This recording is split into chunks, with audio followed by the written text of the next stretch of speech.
Ils sont en 7e à l'école Saint-Charles et viennent de participer à la journée de lancement de l'aire marine éducative. Ce concept permet à des élèves et leurs enseignants de gérer une zone maritime littorale, ici entre autres la digue flottante.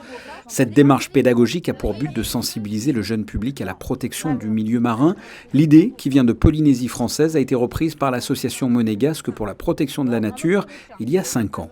Ça permet chaque année à une nouvelle classe de CM2 de gérer une partie de la zone littorale monégasque et ça devient leur maison et pour cette maison ils mettent en place à minima une action de préservation. Donc à eux de voir un petit peu ce qui les intéresse le plus. A priori cette année ils s'orientent vers la préservation des cétacés. Toute la journée de jeudi, ces élèves ont participé à des ateliers concernant cette aire marine éducative, une thématique qu'ils reverront tout au long de l'année. Là aujourd'hui c'était vraiment la découverte du site, de manière à ce qu'ils voient un petit peu toute la partie marine mais aussi la partie activité humaine puisque les deux sont liés.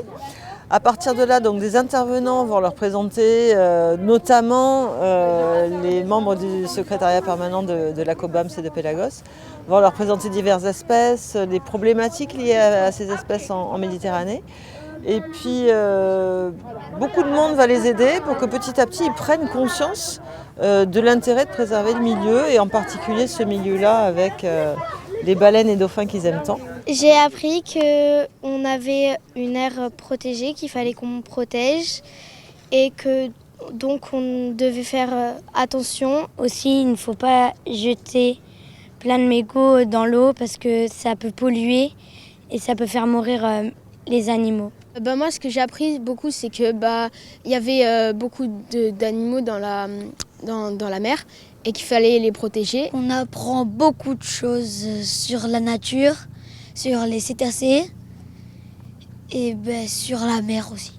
Ces jeunes doivent d'ores et déjà se retrousser les manches. Ils sont les décideurs de demain et ils ont déjà le regard tourné vers l'avenir.